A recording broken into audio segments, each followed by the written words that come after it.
So we're going to dive right into this light and easy topic, AI and democracy. I am a law professor, so I am going to sprinkle in some law. You might call it AI law and democracy. So I'm going to begin where any good talk on AI should begin, with pork products, literal pork, sausage, bacon, pork chops.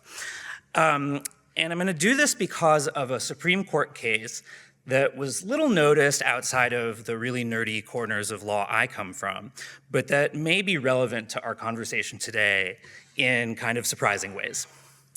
So I'm going to tell you a little bit about this case. We're going to have a little story time about National Pork Producers Council v. Ross, a Supreme Court case from 2023. You might be wondering where we're going, but I promise I will take us back to the topic at hand.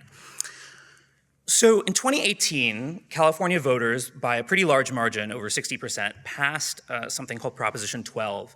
And Proposition 12 said you can't sell pork or pork products in our state, in California, if the pigs that the pork came from were confined in a cruel manner. And this was defined. And it was defined specifically to be where pigs are, quote, confined in stalls so small they cannot lie down, stand up, or turn around. Interesting fact here is that California doesn't produce very much pork. The overwhelming majority of the pork that makes it into California comes from elsewhere. So the National Pork Producers Council and some others said, wait a minute, California, don't tell us how to raise our pigs. Don't we have, as participants in the national economy, the right to raise pigs as we see fit and market the pork nationally? And they might have had a point, and I'll explain why, but ultimately they didn't prevail. The reason they could even get into court at all was because of a complicated topic called the Dormant Commerce Clause. Raise your hand if you've heard of this before. Not surprising. It's a weird one. So I'm just going to explain what that is so you get a sense of the stakes of the case, what happened, and then again, I promise we will make it back to AI. So Article 1, Section 8 of the Constitution gives Congress, among other things, the power to regulate commerce between the states. And this makes sense, right? This comes from a very early time as we were building our nation, and it was important not to have each colony turned state become its own little economy, right? We wanted a cohesive country, a cohesive national economy. So the Constitution says, Congress, you have the power to override states if necessary and create national uniform rules. There were worries that states would kind of put up barriers and discriminate against businesses or business interests from other states. That's the Commerce Clause, but then there's this thing called the Dormant Commerce Clause, or you might say the Silent or Invisible Commerce Clause.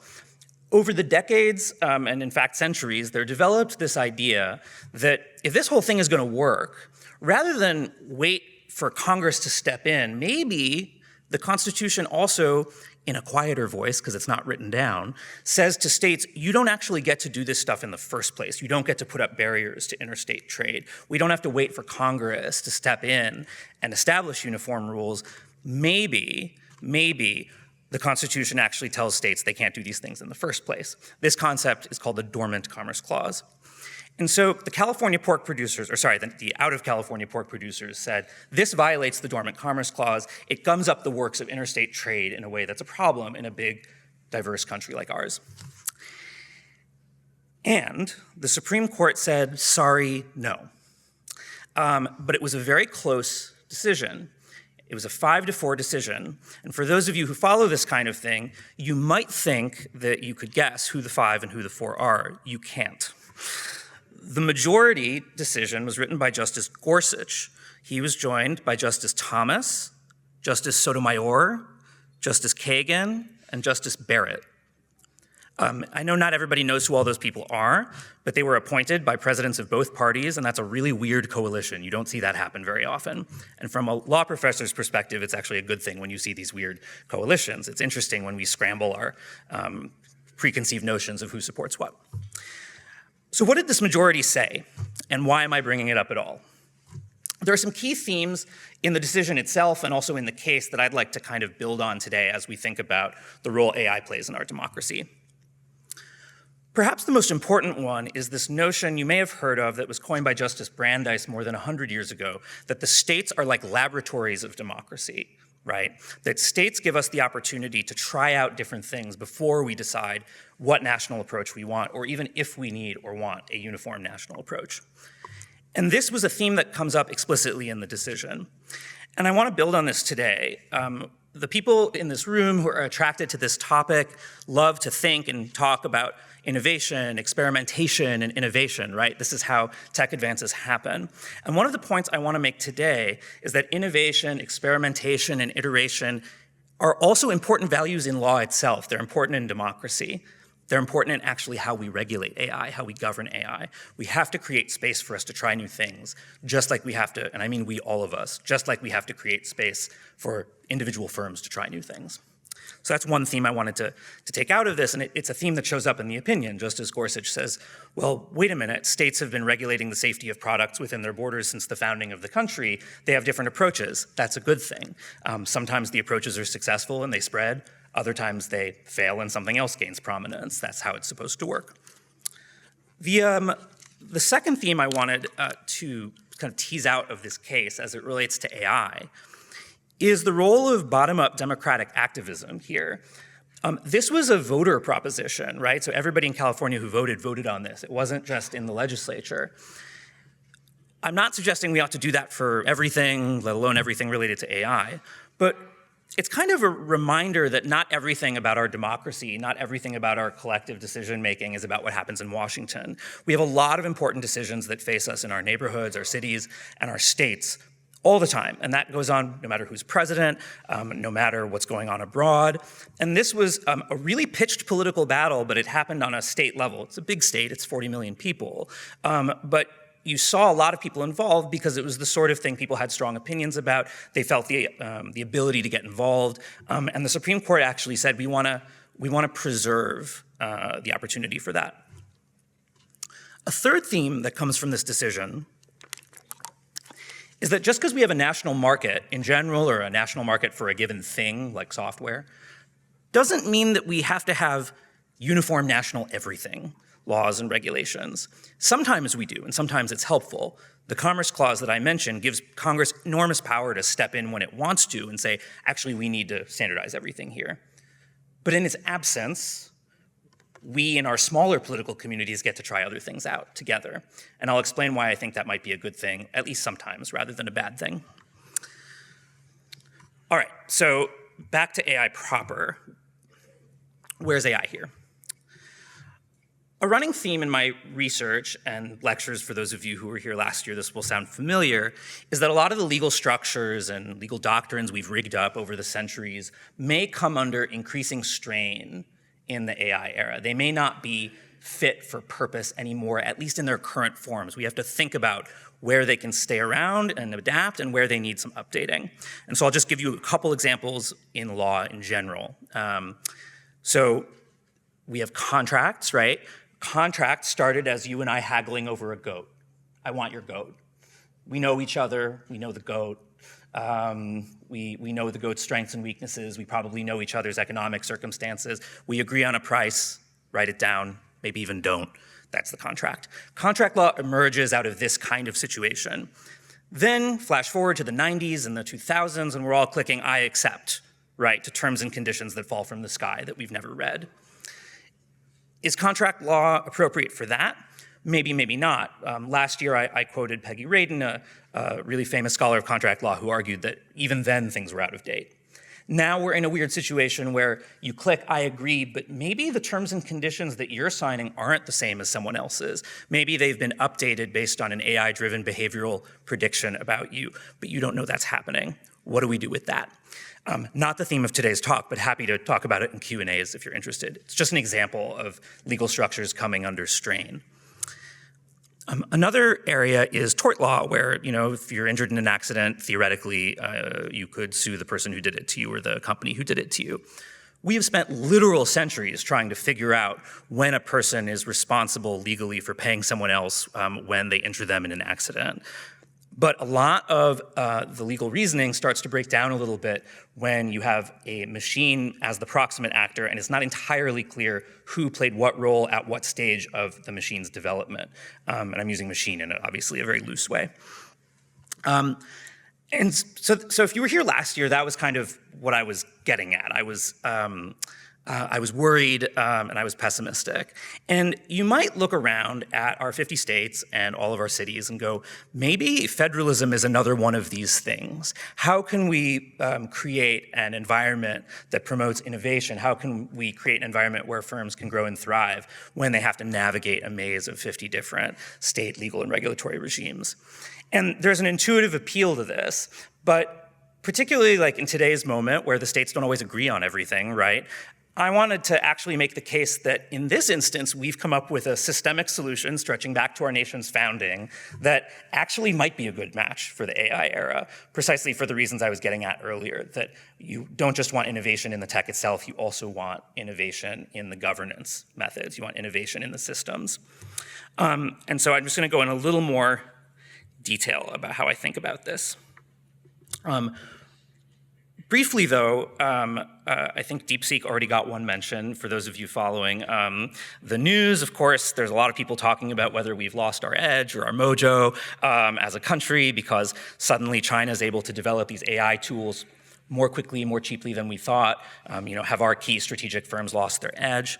And that's another reason I actually wanted to focus on this theme today, because at least as I see things, we have something a lot of countries don't, including China. We have a really robust democracy. We have to keep it, we have to protect it and make sure that stays true. But very few countries have the kind of robust local and state political engagement that we have. And you may say, oh, people don't vote enough, and actually we don't have a robust democracy. There are all sorts of reasons to be upset. But we have the systems in place, I think, to actually promote the kinds of innovation in law, in democracy that I'm talking about. And one other note before I get into the details, I get that this kind of seems counterintuitive for some folks. We are used to seeing regulation as the enemy of progress and innovation, right? But it doesn't have to be. What if well-crafted laws help protect against catastrophic tail risks that would actually destroy an industry if they popped up? Or to be a little more concrete, what if they actually encourage the development of AI firms and AI models that built in important risk controls and monitoring mechanisms earlier rather than layering them on later as an afterthought? Maybe it's those firms that would be set up for longer term success. Maybe it's that industry that would be set up to ultimately be one that people in that locality, in the country more broadly, and beyond our borders would be comfortable with, right? Because at the end of the day, we are still humans and we do still vote. So I want to seed that thought. I don't want to be Pollyannish, though. I don't want to be romantic about laws or lawsuits or regulations. If you're a counsel for a company or you're the CEO of a startup, lawsuits are not a magical tool for deliberation like a law professor might talk about them. They are a nightmare, right? If you are interested in operating nationally or using data sets derived from across the country, this stuff sounds really scary. And I get that. I just want to try to highlight the other side of the coin a little bit. And that's also because today is not, or at least my talk, is not about any one company's goals or any one industry's goals. It's actually about the health of our democracy in this new era that a lot of us feel we're entering. So I'm trying to suggest some ways to think about that. There's also a little bit of what you might call a chicken and egg issue here that I've tried to wrestle with. And what I mean by that is, on the one hand, in my own research, I'm really interested in this question of how we use our democratic tools to come together and make decisions about rapidly changing technologies like AI. But then AI itself, of course, acts back on democracy. It affects how we do democracy on a cellular level, you might say. And I'm interested in both sides of that in today's talk. So to mix metaphors, because I just went with cells, we're going to talk for a second about the raw materials of democracy, the things that I, along with many, many interesting and thoughtful people, political theorists, have kind of come up with over the years as a list of ingredients we need to make democracy work. This is not an exhaustive list. It's just an illustrative one to give you a sense of the kind of stuff that I think about. So first, and one of the hardest, is we need together to have some ability to grasp the ground truth, right, of what's happening in the most basic sense. And I'm hardly the first person to point out that things like deepfakes can make that hard. The more mediated our reality, the more layers between us and the source of the information that tells us what's happening in the world, the less likely we are maybe to have faith that we even know what's going on, let alone that we can figure out what to do about it. But for democracy to work, you don't just need to agree on a solution, you also need to agree on the problems. You need to agree on some empirical facts about what's going on in the world. This can become harder in the AI era. It could also become easier in some instances. I'm mostly just hoping you'll reflect on that a bit and where we could do a better job of ensuring that we can all do that. There is a counterpoint, though. We don't always need to all agree on the ground truth all the time, right? That's not democracy either, if we all have one and the same view of what's going on in the world. Part of democracy isn't just arguing over the solutions to the one problem we all agree is happening. It's also arguing about the problems, right? Is this really happening? Is this serious? Is this a sideshow? Is this made up, right? Here AI is relevant too, because we all know through our social media feeds going back years, but now through models, large language models that we use to research, that AI plays a huge role in the window we get onto the world. And if that window is controlled by a relatively narrow set of actors, and I don't mean controlled in like any nefarious sense, I just mean literally it comes from a few firms, or in some cases, in some countries from the government it could, we're not gonna have that diversity of viewpoints. We might also all be herded sort of into the same understanding of ground reality without realizing it. And again, that sounds more nefarious than I mean to make it. The model may not realize it's doing that, right? Or the people behind the model may not realize it. It just might be a consequence of the groupthink that emerges from overuse of one or two or three models. Another thing political scientists like to talk about is called political efficacy. And there's actually two kinds of this, internal and external political efficacy. And it refers basically to citizens' beliefs that they're able to do their jobs as citizens. Internal efficacy, if I have it, means I believe I have the tools to understand what's happening politically, what's happening socially, and to make my own decisions about it.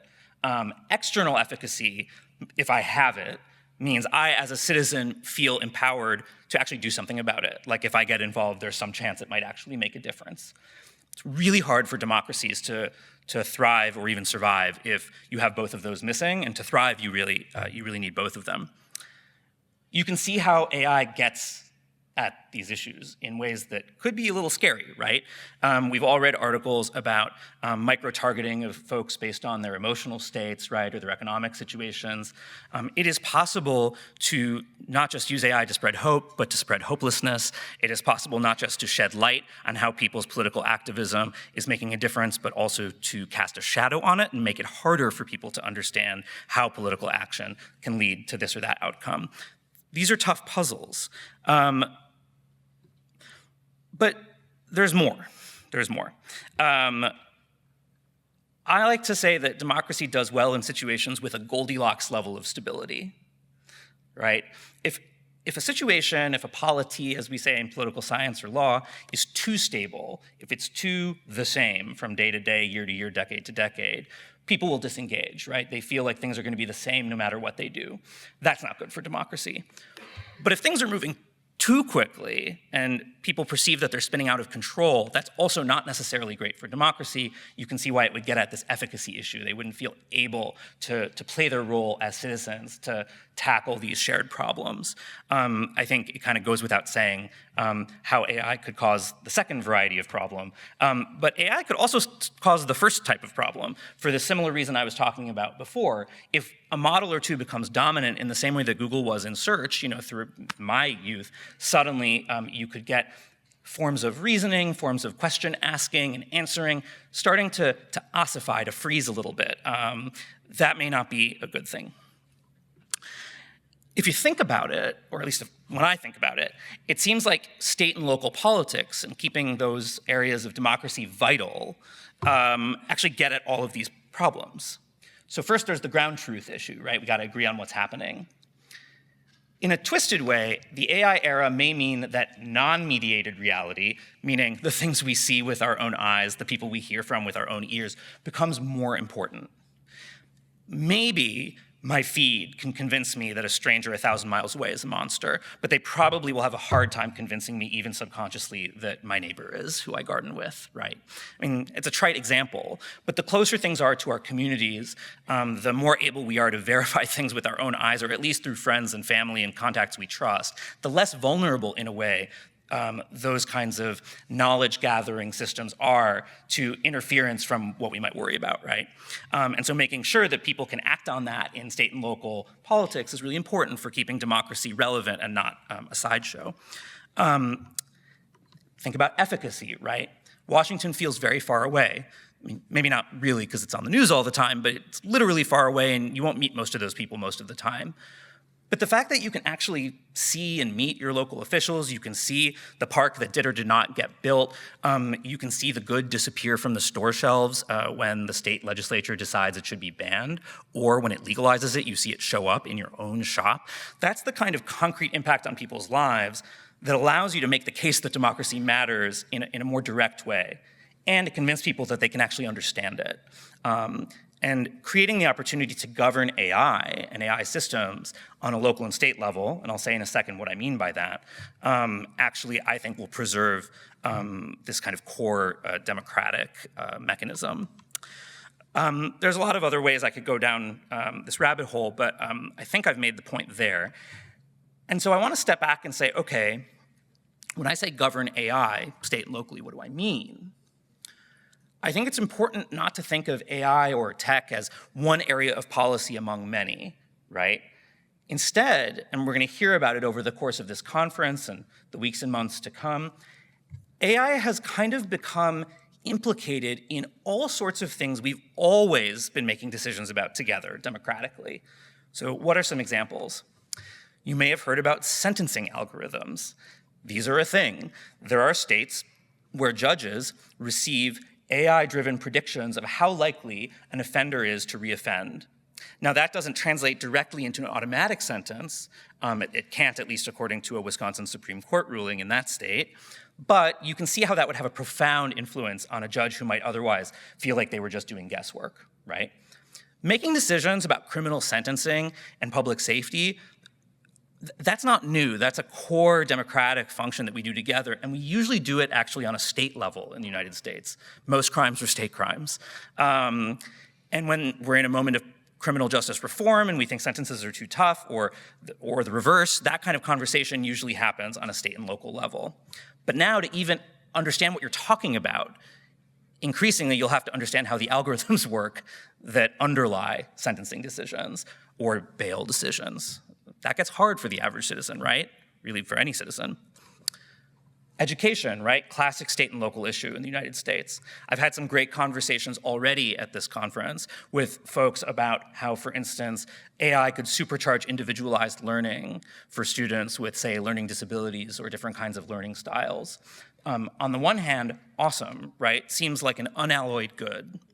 But it was mentioned to me, a concern that has kind of been living in my head ever since, that, okay, mostly good, but what happens then when those students emerge into, say, a company that doesn't do things the same way, and suddenly they have to learn how to adapt their own learning styles to a more uniform reality or something like that? I only bring up that concern because you could imagine how together we might make different kinds of decisions about how much we like these tools, how fast we want them deployed in our schools, where and what contexts. But it's difficult to make those kinds of decisions on a school board or a state legislature, education committee, if you don't actually have any grasp of the tech at all. Suddenly, education policy is high tech too. Social services, classic democratic question. Who deserves help from the government? When? Under what circumstances? When should they lose that eligibility? This kind of thing is now determined by algorithm in a lot of places. Yes, sometimes there's a human in the loop who at the end of the day has to approve or disapprove of the machine's decision, but the machine is playing a key role there in deciding, for instance, that this person is faking looking for a job, they're not really looking for a job, or in deciding that that child's at risk and so we're gonna send child services to that house first, right? Think about what that means. What underlies that? What data feeds that? What systems does that reproduce? Are we comfortable with that? Are we not comfortable with it? Tough, tough questions. But you need a certain baseline level of AI literacy, and AI conversation to even make those kinds of democratic decisions anymore. That's new. Prices, this is actually an area of my own research. A lot of the time when you're shopping online these days, you're not necessarily paying the price for something, you're paying your price for something. The law around this is really complicated, and I'm happy to talk about it in the Q&A. There are even reasons to like this. Some people, not me, actually get excited about this, the thought being that more times than not, it'll be rich people paying more, right? That the prices will respond to people with more resources. That's true sometimes and not true at other times. But we also might say, wait a minute, we all have to make decisions about our economic regulation together. Isn't it a problem if we can't even agree on what the price of a thing is?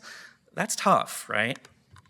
Go on and on and on. I just wanted to give some examples about how AI is worming its way into lots of things beyond what you might think of as AI policy, tech policy. It's really just part of how we make decisions together now.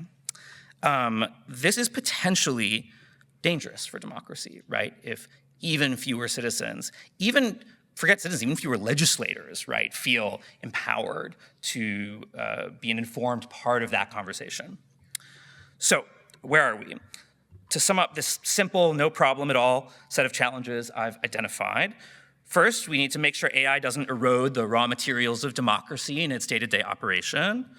Then we need to make sure that the traditional subjects of democracy I just mentioned are still something we can all argue and make decisions about, even when they become harder to grasp in the AI era. And third, we need to make sure we're harnessing our system of federalism, our laboratories of democracy, to try things out in different places and figure out what works and what doesn't. How do we do any of this? I just want to share some brief suggestions about the direction I think we ought to go in, or at least think about going in, and I'll give you some concrete examples to illustrate what I mean. These do not solve all these problems. They are just starting points for a conversation. So first, and this is basically a restatement of what I've said, but I want to say it in bold type, I think we should not yield to the temptation to standardize or nationalize everything all at once in this area. The founders knew what they were doing, I believe, in this area, particularly with fast-moving technology. You really want to allow for that room for innovation I've been mentioning. But also, if you nationalize some of these things too quickly, you immediately delete a lot of the opportunities I've been talking about for local and state engagement. That, I think, is a problem. So what are some examples of this? Way back in the olden days, 2008, Illinois passed something, my home state, passed something called the Biometric Information Privacy Act, or BIPA. Some of you may have heard about it. BIPA was way ahead of its time because it regulates, among other things, facial recognition technology. It regulates technology that captures or distributes the facial geometry of the people kind of captured in the technology.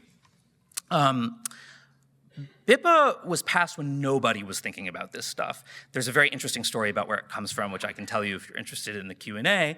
But the point is just that it was ahead of its time. It actually took a few years for people to even really notice that they could bring lawsuits over this. Ultimately, they did, and they changed the way that companies like Meta, for instance, do business, partly because they ended up having to mail pretty hefty checks to every single Facebook user in Illinois. But depending on your view of lawsuits or the law, you may think, God, what a dumb law. Dumb because there's all sorts of good uses of facial recognition, dumb because the law provides for private suits to enforce it. Any old plaintiff or plaintiff's lawyer with the right harm that they've found can bring a suit. Wouldn't that sort of squash innovation too early in a place like Illinois? That's okay too, and other states looked at what Illinois did and said, not us. So you actually have a state like Texas that passed a pretty robust piece of regulation around facial recognition technology years later, but chose not to put in place what we call a private right of action, like in Illinois, where individual people can bring a lawsuit. New York City, on a local level, actually looked at Illinois and said, we like that and we want an even more aggressive version in some ways. But the point here is that Illinois started a conversation among different jurisdictions that went in different directions. And so this isn't just a flight of fancy on my part. You can actually see evidence of this in the last 15 or so years. And facial recognition technology, in the meantime, has not broken down. right? Like, would you say that the way we summarize the last 15 years is we don't use facial recognition technology anymore? No, innovation has continued apace, right? All the while, states are trying out different ways of protecting people from what, at least I think, are very real privacy harms, among other harms. But this isn't a guarantee that we can keep doing this. So I just want to explain what I mean about that. When I was involved in a couple of these lawsuits, and this was true in a lot of them, defendants would make a First Amendment argument, and I'm simplifying here, but they would basically say, the data you're trying to regulate here is speech. It's a form of speech. And I can share, some data about Joe Schmo, but I can't share his facial data. That actually is a way of discriminating against some kinds of speech versus others in a way that violates the federal Constitution.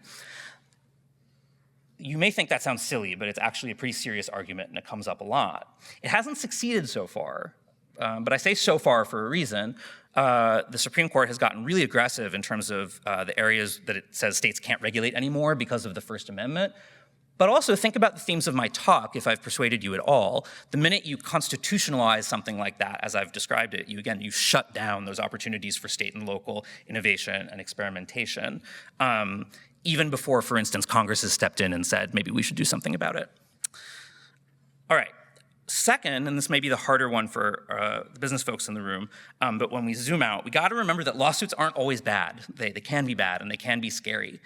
But they play a key role in how our democracy functions. So just as an example here, and I've mentioned this to a couple of you, a lot of states have these laws on the books called Unfair and Deceptive Acts and Practices laws. We use a really sexy acronym in law, UDAP, to talk about these laws. What on earth is an unfair and deceptive act and practice? Well, most of those laws don't say a lot more than that, maybe a few more words. But it's actually over time, iteratively, through lawsuits, that judges have had to say, this falls inside the line and this falls outside the line. This, in our jurisdiction, counts as an unfair or deceptive act in practice. This doesn't. Now, it's no fun if you're the first defendant, right, in the courtroom, being told that the thing you did was a UDAP. But this process, when you zoom out, does help clarify the law, even for general counsels, even for CEOs. It helps put meat on the bone. And sometimes when the court makes a decision, there's an outcry where people say, wait, I think that's unfair. I think that's deceptive. You've told me that it's not unfair or deceptive to move the free trial button to where you know my finger is going to be on the app. Like, I think that's unfair or deceptive. And if you get enough people talking about it, you can change the law. You can amend it. And for all sorts of reasons, that's a lot easier to do on the state and local level than in Congress, right? So some of what I'm talking about is allowing the opportunity for that kind of interplay to happen. But again, it's not guaranteed. There's a piece of federal legislation called Communication Decency Act Section 230, or CDA 230, which some of you may know about. And this is a gross simplification, but basically it immunizes various kinds of web platforms from lawsuits arising out of stuff done on their platforms. That is a really gross simplification, but that's the basic idea. In practice, what that means is sometimes even when algorithms play a really crucial role in those harms we were talking about earlier, like where it used to be a human, but now it's a machine causing an accident, or unleashing some kind of, some wave of videos that inspires someone to do something horrible, it's very, very difficult to even get the question asked in a courtroom, whether that fell on one side of the line or the other side of the line. It's quite easy for defendants to shut down these lawsuits early and say, we're just immune, federally. Now, that may be a good reading of the law. I'm suggesting here that maybe the law needs to be adjusted a little bit. Maybe we've gotten the balance wrong. On the other hand, we need to make sure that people can tweak their algorithms without ending up in court every day, right? It's a hard balance. To get philosophical for a second, though, it's not just when the law says unfair and deceptive acts and practices in those words that a lawsuit might matter.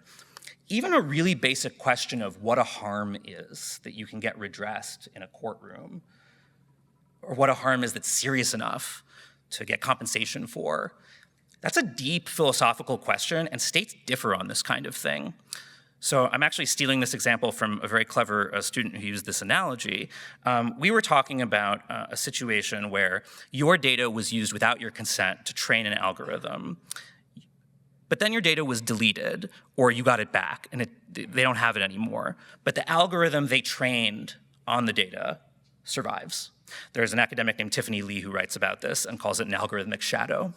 And in class, we were talking about whether there's a there. Is that a harm?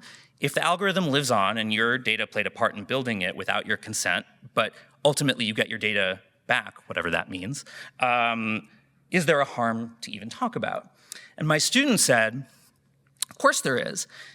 If my friend John shows my diary to my friend Mary and then gives it back to me, that's a privacy harm, even though I got the diary back. And at first I thought, well, that basically answers the question. But then we talked about it some more and it really doesn't, although it's a great analogy. In some of these situations, maybe it's more like John put the diary in a box that he knew Mary had access to, but he didn't know if Mary ever touched the diary over the course of a week. Then he got the diary back, gave it back to you, and told you that's what he did. What if he didn't tell you that's what he did, but he did it anyway? Could you get compensated for the anguish or anxiety this causes you? Could you get compensated for the extra spending you have to undertake to control for risks that you perceive? These are really hard questions that come up across different areas of law. And it shouldn't surprise you at this point in the talk to learn that states do these things very, very differently. These are the kinds of questions that have to get answered iteratively, that have to respond to the tech itself as it evolves. You often hear from technology folks, we like tech-neutral laws that don't spell out tech in too specific a set of words so that it can kind of grow and evolve with the technology. I actually largely agree, and this is an example of why you'd want to have tech-neutral laws or regulations that are a little more plastic, that allow you to investigate these questions over time as the tech changes and the kinds of harm change.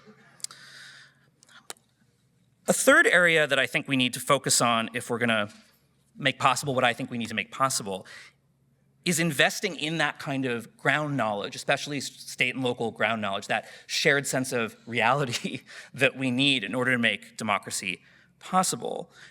You might say it's a little bit like basic science research, except it's like basic democracy research or basic democracy investments, basic citizenship investments. Just like basic science investments, you may not see the ROI tomorrow or the next day, but you have to have faith that there's some long-term strategic goal there. You have to keep your eye on that prize.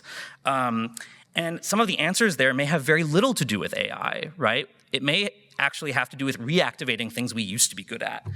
What's one example? And I know we have some Hollywood folks here. Storytelling. We need real, truly local journalism again, which is really atrophied, right? So that there are stories that we know are real, that are happening, that come out of a process we trust. And you may think, what does that have to do with law? But newspapers don't operate in a vacuum, right? Law structures how companies run. It structures who owns and how the various media enterprises. I am not at all an expert in media ownership law. This is just a suggestion that we might want to think about using tools of law, using tools of democracy to make those basic investments in shared community knowledge. I think also we have to reduce the distance between lawyers and non-lawyers, tech experts and non-tech experts. I've been talking about how AI is integrated into all these different areas of life. It's a real problem for democracy if the circle of people who feel empowered to make decisions shrinks too much. And I do worry about that. What that also means is making sure that, yeah, we have to have history and English students taking STEM. Everyone in this room is going to agree about that. I'm sure you guys do. But I also think we got to make sure the STEM students are taking the humanities classes, right? I don't think the AI era has made philosophy or ethics or law or political science obsolete. I think it's made them more important. The questions have gotten harder. Our received wisdom has gotten stale. We need to have the tools to think through these really difficult things. And I really want to press for us to not see these two areas of learning, especially for young people, as at odds in some way. We really need people, no matter what their personal strengths or interests are, to feel able to engage with both, sometimes at the same time. All right, things got a little dark, so I like to end on a high note, so I just wanted to leave you with some hopeful notes, and then we'll go to Q&A. First, I just wanted to alert you of something that I bet you already know, but I have found really interesting in my own research life, which is, if you want to, you can ask an AI tool, especially like the new kind of agents, to point out oversights in your own thinking, right? To point out things that you're not looking into, that you aren't taking into account in your reasoning. That kind of ability to point out your own blind spots without someone else maybe in your face causing you to get defensive could change the way we think about some of these difficult common problems. But of course, some people might never ask the tools to do that, right? It's a little bit like eating your vegetables, to say, hey, tell me why I'm wrong. No one likes to hear that. So I think there's some systems work to be done for among the folks who design these sorts of tools, especially when they are intimately involved in democratic decision-making, when they're involved with young people in education.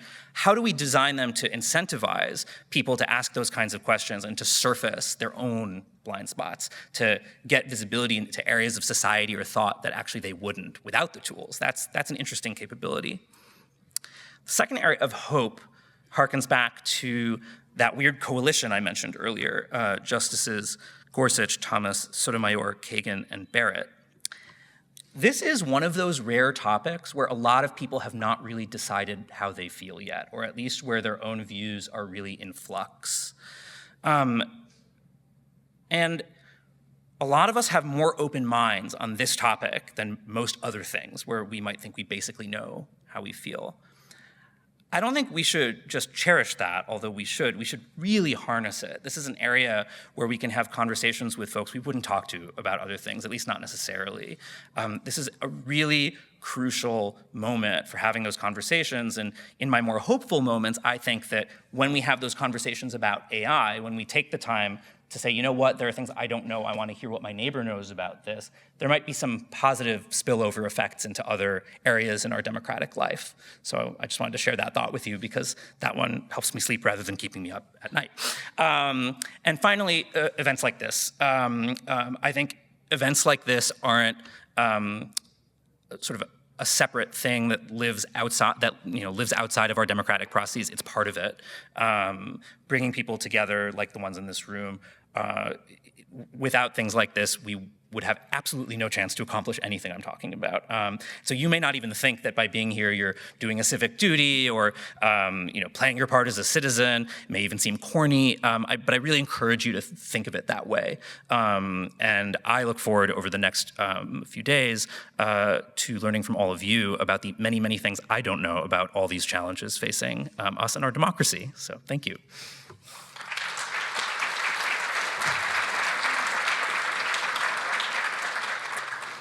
Yeah, you mentioned CDA in reference to UDAP and immunity for acts performed on websites. Yeah, and I made that way too broad because I was simplifying it, but it stands for the Communications Decency Act, CDA, Communications Decency Act, Section 230.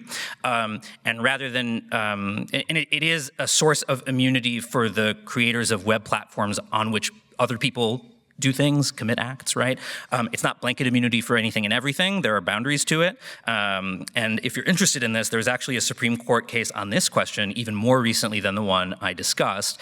And the defendants there were, I believe, Google and Facebook and or maybe Twitter and Twitter and Google in two related suits.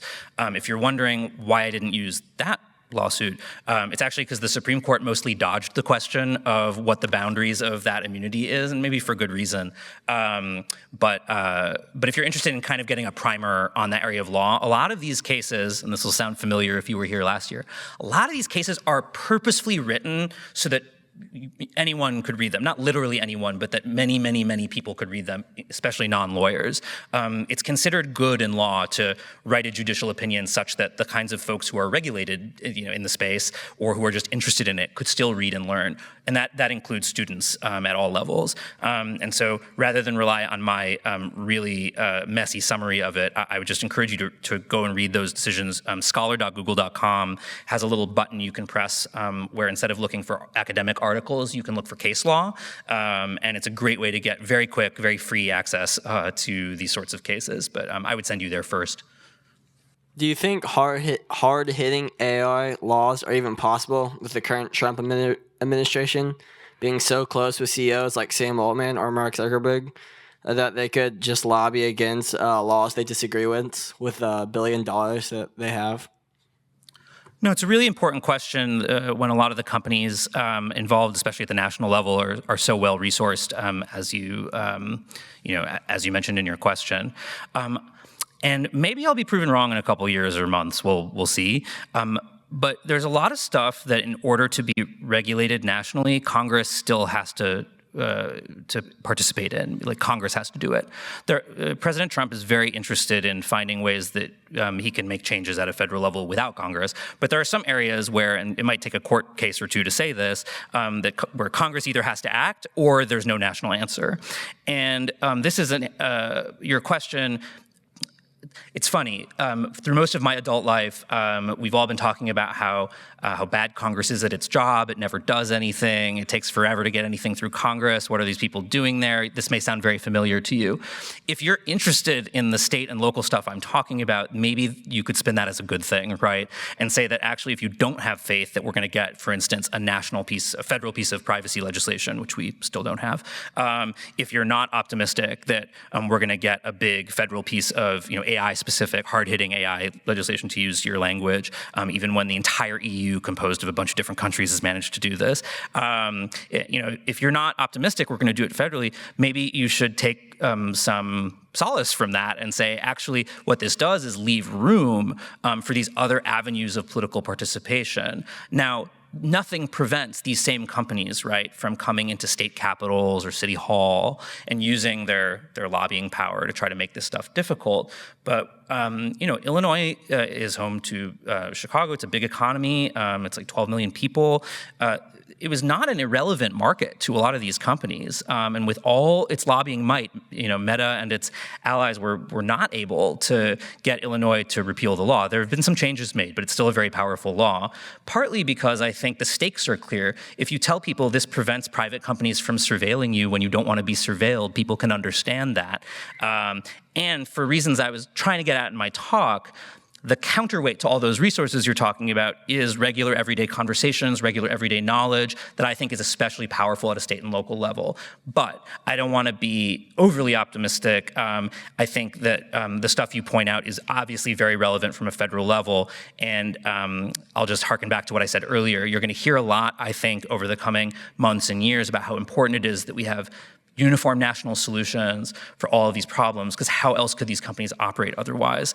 Experience suggests that it feels right, but it's not true, or at least it's not always true. When states and localities have different laws, a lot of these companies are able to manage just fine. And so for partly the reasons you mentioned, if you don't trust that the federal policymaking levers are going to do what you want them to do, make sure you're spending part of your time leaving the state and local avenues open.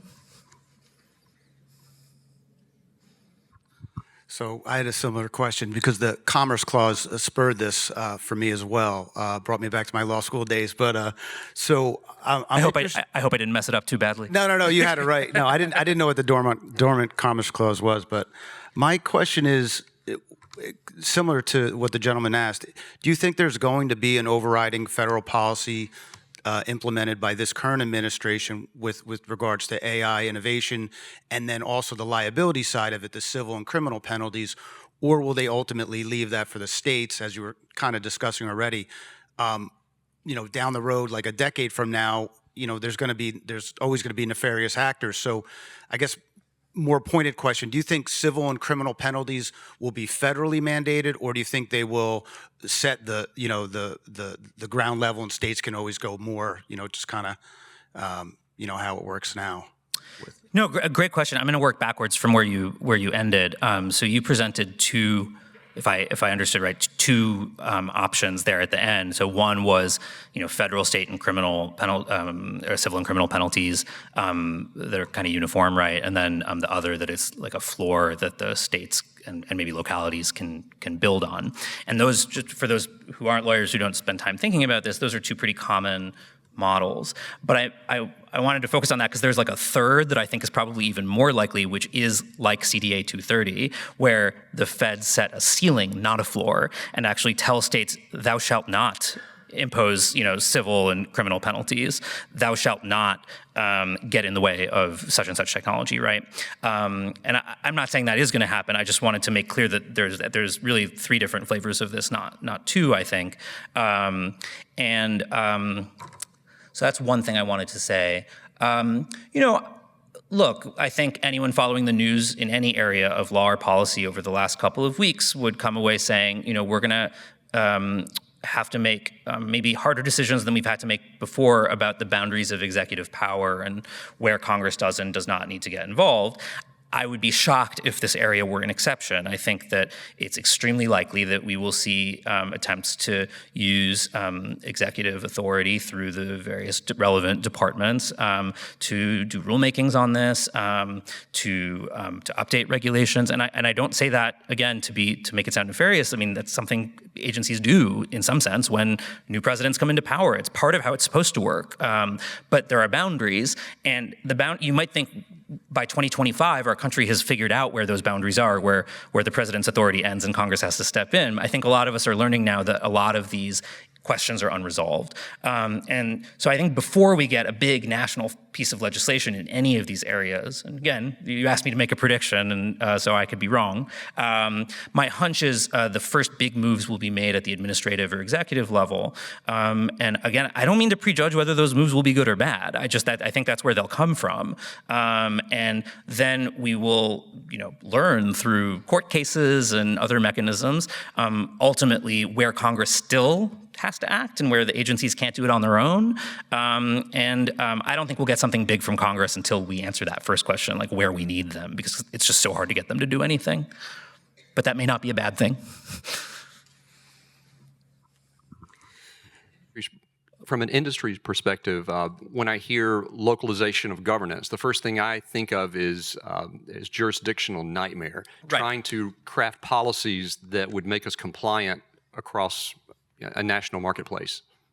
What are your thoughts on that? Does it make it worse or better? No, great question. I have many thoughts on it. First, I just want to acknowledge how serious and legitimate that concern is. That's why I mentioned I don't want to romanticize this stuff. A lot of the things that I think are great on a systemic level are a real headache for any individual business or business owner, right? But I don't think it necessarily has to be. I'm actually working on a project. It's not written yet, so I can't send it to you, but if you come up and find me and get my email, I'll send it to you when it's written. Part of the issue, I think, is basic jurisdictional questions that, again, you'd think we'd answered by 2025, but we just haven't been. And this way predates AI. So just to give you an example, if I am a shopper in Ohio and I buy a toaster in California and it's sent to me from the warehouse in Texas and something goes wrong with the toaster, maybe the toaster doesn't arrive like it's supposed to, you could imagine all sorts of things happening, right? The question of like which state's laws govern it and which court you should be in, it's not like there are no rules, there are rules, but they are, as we like to say in law, open-textured, which is a euphemism for really vague. It's very, very difficult to figure out in advance, even as a lawyer, like what court something's going to end up in sometimes or which state's laws are going to apply. And I think it's possible to do these 2 things at once. To first allow for what I've been talking about, which is a diversity of different approaches in states and localities to try out different ways of regulating this stuff, but also to come up with clearer, crisper rules that make it more predictable for any one actor to figure out which laws they're subject to and when, right? And some of the same technologies can actually help with compliance, as I'm sure you know, but the technologies are only going to be as good as the underlying rules, and if the rules are a mess and depend on the whims of an individual judge, you're in trouble. And so I'm working on a paper that's kind of trying to make this case and imagine what these clearer rules might look like, but it's considered kind of where good ideas go to die in law. People have tried this before. It's very challenging. So what you're pointing out is a real thing. We just need to decide if, from a macro perspective, those costs are worth it or not. Personally, I think you can't answer that in one fell swoop for all of tech or all of AI. I think you have to look pretty granularly at particular industries. As I said, I think it often sounds very intuitive. Well, software, you could access it from anywhere, or my facial recognition data set has people from all 50 states. How could I ever figure out, how to comply with? I think a lot of times when you actually drill down in those situations, compliance sounds harder than it is. I think there are other situations where compliance really is, if not impossible, very, very, very difficult. I just think we need to be a little more detailed about how we think about it. You've addressed the topic from administrative and, states' powers, who's going to be responsible, which legal system do you have to follow, which state law, federal law, where it's going to be. I want to drill into your legal perspective as to where liability is going to land. The classic example would be an autonomous driving car kills somebody while driving autonomously. Who's to blame? The manufacturer, the software developer, where do you see liability laws starting to go when it comes to artificial intelligence and autonomous systems? So, I know, great question. And actually, you're sort of in the heartland of the class I teach, actually even more than my talk. So we spend a lot of time talking about this. My own exam in tort law, when I was a law student 10 years ago, I don't know if you've ever seen a law school exam, by the way. If you haven't, they're totally crazy. The word problems can be 5 pages long with like 15 characters. Really nutty. My torts exam was a giant word problem about an autonomous vehicle killing someone. The professor, who was in his 80s, was way ahead of his time. So a few thoughts on this. One is that we're gonna, and again, I'm borrowing from a lot of other legal scholars here, but I'm just trying to give you a sense of how people are thinking about this. One question is, do we try to adapt product liability to cover this? So product liability would cover, for instance, the designer and manufacturer of the toaster in that earlier example, but pretend it all takes place in one state, and we're not worrying about the state piece of it. In general, the liability rules are stricter for products. You don't have to necessarily, as the injured party, come in and show exactly what went wrong. It's pretty easy to put the manufacturer of the toaster on the hook when the toaster explodes. And so some people think algorithms should be treated kind of like that, because the idea is that a stricter form of liability would induce better risk controls earlier in the process. On the other hand, the nature of the algorithms and models in question, as we'll hear about during this conference, is that they kind of, they evolve faster and faster, often beyond the parameters that their designers even imagined. And we may have fairness concerns here, right? If we don't think that the initial design at the outset really could have foreseen what happened. What's interesting is that a lot of these liability questions you're mentioning, even if you don't use if you use what I would call just regular negligence standards or regular tort standards outside of a product liability, sorry, it's getting a bit technical. Most of this doesn't happen at the level of a state legislature passing a law. Most of this happens in the common law, which many of you have heard of. The common law just means the body of law that comes from judicial decisions, where Judge A, Judge B, Judge C all face a similar kind of question. Next year, Judge D gets the same question, decides which of those 3 approaches it likes best. That one seems to make the most sense. Suddenly, one approach gains currency and becomes how the courts in this jurisdiction do it. That's kind of how we built our legal system.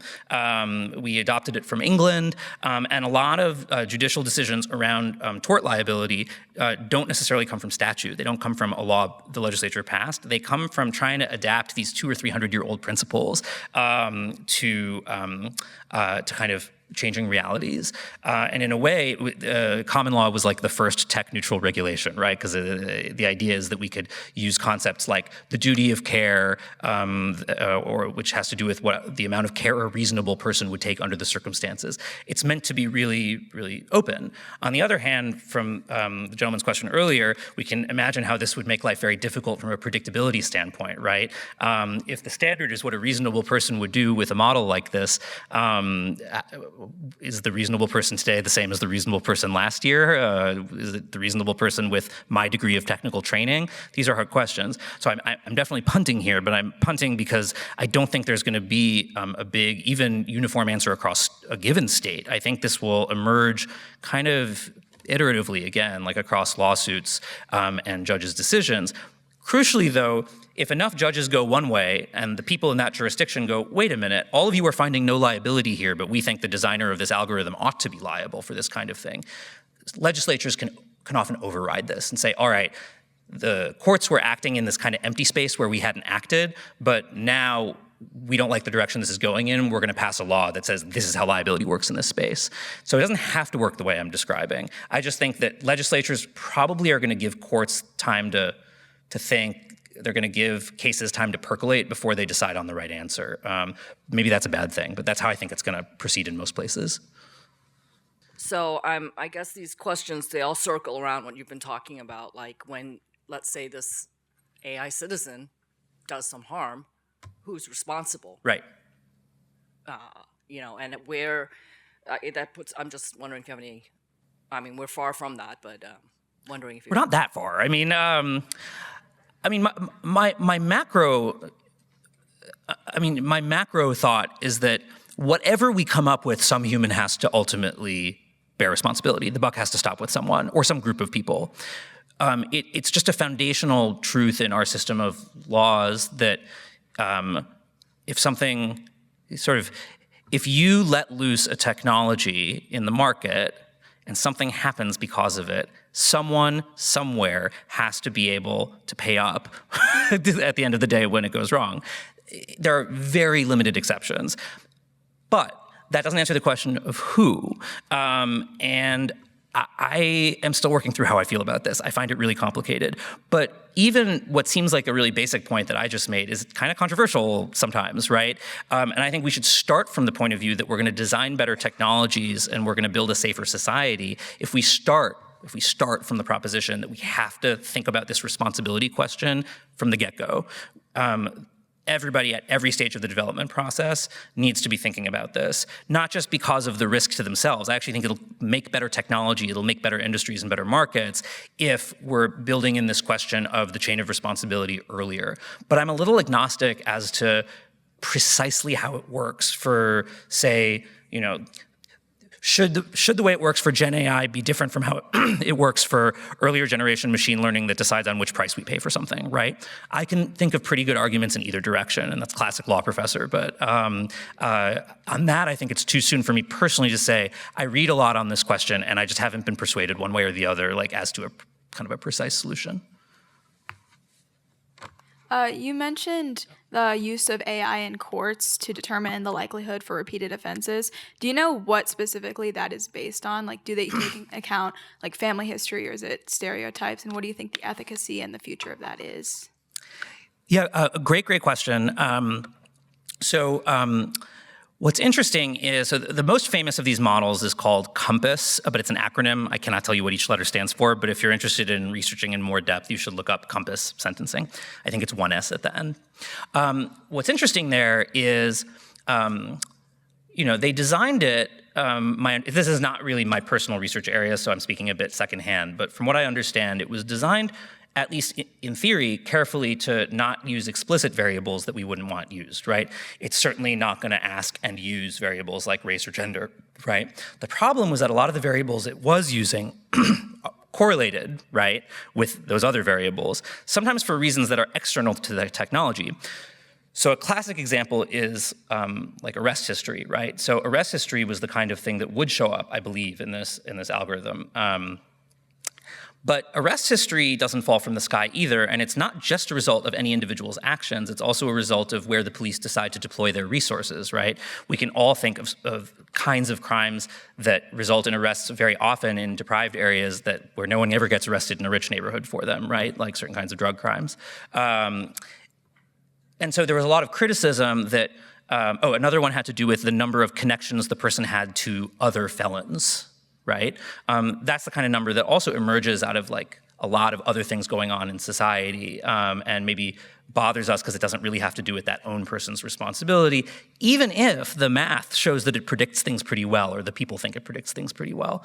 And so that was partly why it was challenged. There was a lawsuit in Wisconsin. Other states have used it. I just know that Wisconsin won the best, where people asserted all sorts of reasons it was unfair and unlawful to be used. But what the Wisconsin Supreme Court decided basically is that, just like the judge could ask the probation officer to interview you, send in a report, and that report would help them decide on a sentence, that this was just another tool like that. As long as it wasn't like an auto sentence, but it just informed the judge's decision-making, it was okay.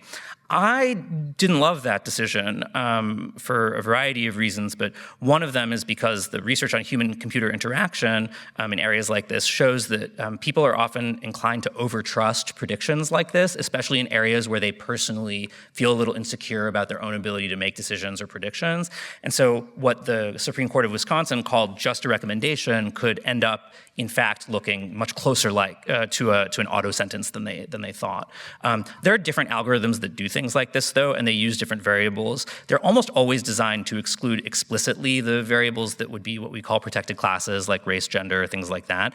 But the law has not really worked out yet how we should think about this correlation problem, where there's a variable that's predictive, but it also correlates with all sorts of other things like race, gender, whatever, poverty, that really we don't want to blame someone for or cause punishment to them, as a result of. So it's a really tough one, and I'd encourage you to not just look up Compass, but it was kind of a first-generation tool. There have been more since then. Really quickly, just because you brought it up, I told Nancy, as I did last year, make sure you have an IP person here, because people always ask me about AI law and copyright, and I am really, really, really not an IP lawyer. And so there is one again this year, and you should absolutely go and watch that talk, because you'll learn a lot. There is one IP topic, though, that I have a really strong opinion on, and it relates a little bit to your question. My old classmate and now law professor Rebecca Wexler, W-E-X-L-E-R, has written a lot about how even in criminal cases where, say, an algorithm is relevant as proof, an example here actually is the way that certain digital breathalyzers work. Companies that produce the algorithms or the models are able to assert trade secret privilege, preventing the defendant from getting access to the code, or maybe arguing that the code is wrong or flawed in some way. In civil cases, the ability for defendants to hide trade secret, protected algorithms from their opponents is even greater.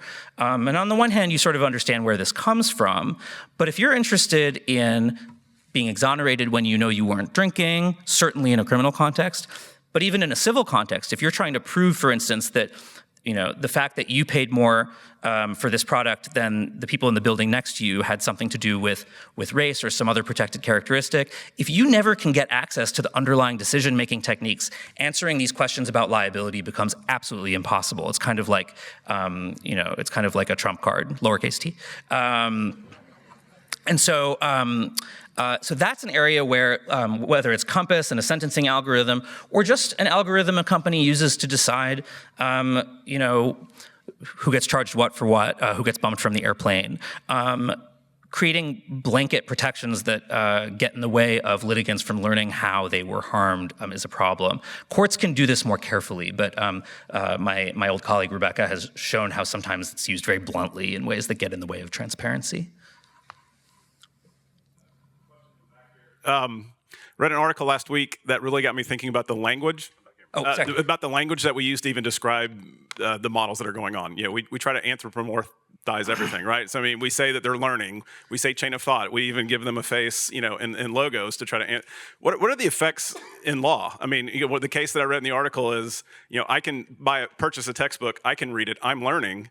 But can they use that same, similar to your diary example that you used? I mean, and should we be careful with the language that we are using, with the way we describe what's going on with these models? Yeah, it's a great, deep question, and I won't have a satisfying answer. In this amount of time, I'll just say a couple things. One is just to harken back to my point about building bridges between fields. If you had told me 10 years ago I'd be reading, human computer interaction research from like IBM Labs on a regular basis, I'd be like, what are you talking about? Because I actually don't originally come from a tech background at all. I did consumer protection and kind of backed my way into this, which hopefully inspires some people who don't come from a tech background to learn in this area. And one of the most interesting things that I've taken from that research is precisely kind of what your question gets at, which is the power of anthropomorphized AI and the way in which it can cause people's defenses to wear down. The law is interested, for instance, in what a harmed person was on notice of, right? Or what a reasonable person would think or do in a situation. Not just what the reasonable designer of the AI would do. In some jurisdictions, it's also really important whether the harmed party had, for instance, the ability to avoid the harm and didn't, things like that. In cases like the ones I just mentioned, I could see it being introduced into evidence that, it was predictable, for instance, that someone would get lulled into a false sense of security. A really interesting case I haven't seen is what happens when I think I'm interacting with a human and I'm not, and I make decisions based on I mean, it might exist somewhere, I haven't seen it. How that would change, for instance, the tort liability to that earlier question, totally fascinating. We don't have answers yet.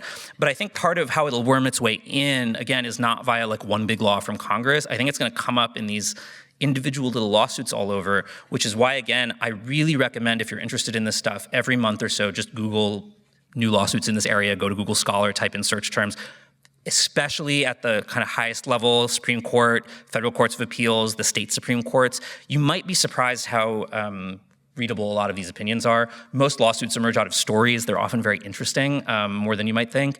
It's a really good way to see how folks are handling this, but it's a great question. We're gonna need to handle it. I haven't even seen a single case yet where that has been introduced into evidence. I don't think that'll last long, though.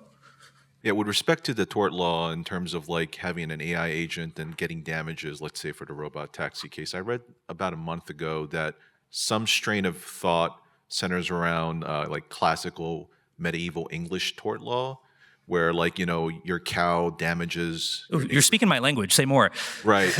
No, but I'm kind of curious about this in terms of precedent. So like the idea is if your agent damages your property or kills you or kills someone, that you could be gifted the instance, that agent. I mean, in medieval law, that would have been that you would kill the cow to do that as justice. But I'm kind of curious for like US cases, what would be the scope of these kinds of precedents? Is there any value in going back to those case books and trying to see how they reasoned about that with respect to current US potential rulings? And would intellectual property ever be gifted in these sorts of things? Like, or would there be a clear demarcation in terms of damages? So there's like the instance of the agent and then the intellectual property that created the agent. Or underlies its, it's. All right, I think I'll take those in order, but spoiler alert, I have more to say on the first part than the second, because I am going to punt on the IP piece a little bit. I will never say that there's not value in going back and looking at those case books. I'm a law professor. But actually one of my favorite classes I took was called History of the Common Law in law school. And one of the takeaways actually was how relevant a lot of those medieval or early modern cases still are. They don't get cited that much, but that doesn't mean they're not useful. The reason I say that is because this is not the first time by any stretch that our legal system has encountered a big transformational technological shift and had to figure out what to do with it. A lot of the cases we read in law school in our first year classes, and if you're a lawyer, you'll remember some of this probably, involve railroads, like a lot of them. And if they don't involve railroads, they probably involve like horse and buggy or cars.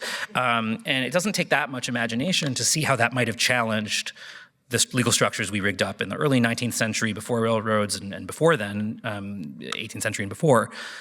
Suddenly people were moving across space and time much more quickly. There were mechanical and really serious mechanical risks to life and limb that didn't fall under the province of any one person holding an implement, right? Suddenly things got really hard. And as a legal system, we had to figure out what to do.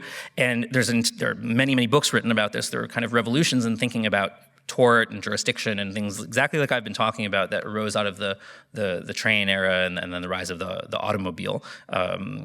Interestingly, the rise of the automobile also changed Fourth Amendment law that governs search and seizure because suddenly people were carrying their papers out of their homes a little more, right? I bring that up because something I say a lot in my own kind of research is I have been waiting for a few years to see that happen now. I don't even think it happened in the internet, like golden age or the rise of the internet. I think we got lazy. There's a lot of law from the internet age. I just don't think it did a good enough job refining some of these questions, the I bought the toaster in a different state question. And we're even further behind now. This is all by way of saying, yeah, I think we really have to look at how our legal system is handled, often by analogy, similar questions of technological shifts that change our conception of responsibility in order to figure out what to do this time. I actually think the animal example is really interesting. I often, when when we talk about the rules lawyers use to govern ourselves, the rules of professional responsibility, I actually think it's very useful to think of an AI agent as similar to like a non-lawyer intern, right? Which sounds silly, but there are specific rules for, okay, I can use this person for research to some extent, but the buck stops with me. Like that's a system we've rigged up before. So yeah, I think it's very useful, it's very interesting, and I think we ought to do that more. What's fascinating is the current Supreme Court is really interested in these historical questions on constitutional other issues, right? They're very interested in originalism, but as lawyers, we don't really get trained in historical methods very much. So that's like kind of a running theme. The last thing I'll say though is that the word agent, in this room will probably have one meaning, but in law, there's something called principal agent law, right? Like if I send you out to deliver something and I know that you're not capable of carrying the piano and you drop it on someone's head, there's a body of law that governs like whether, I could be held liable for that, whether I'm liable for what my agent does. What if the agent lies about being my agent? They aren't really my agent, but I know that they're lying about being my agent and I do nothing to stop them. Sounds relevant for the AI era, right? There's a whole body of law in this stuff that uses the word agent differently that I think we're going to have to bring into play given this era of agents, but exactly how it'll work, I don't know. And let's talk more about the IP angle because I just haven't thought about it in that way. One of the themes you brought up here was bottom-up democracy because the closer things are to our communities, the better we can verify and validate that the ground truth is the ground truth. Yep. And my question is, how can international legal frameworks and agreements support the creation of what you're calling these tech-neutral AI governance models that respect local autonomy while addressing the global challenges, specifically the race to innovate? Boy, what a good question. That's another deep question I can't do justice, but I'll try.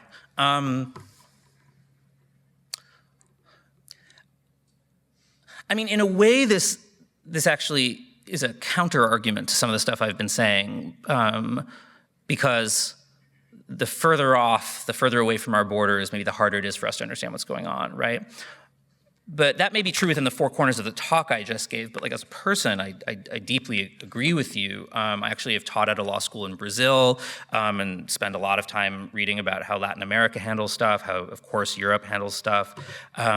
And sort of the boring, but I think true answer is that the sort of laboratories of democracy mechanism that I'm describing isn't just true amongst US states. I think it's also true internationally.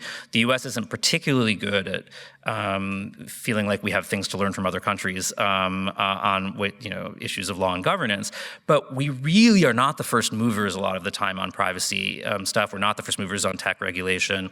I was at a conference in Brazil where a team of prosecutors from Uruguay talked about implantables, like brain implantables, and all sorts of regulations that Uruguay had come up with for regulating what people could or could not do with those sorts of tools that are sometimes used to treat diseases and things like that.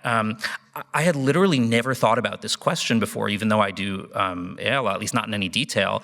And eventually a couple states, I just forget which, followed suit. It was just interesting to me that Uruguay definitely went first.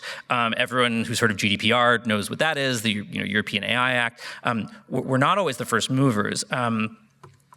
But your question was more complex than that because it asked how do we do this in a tech neutral way and leave room for local innovation.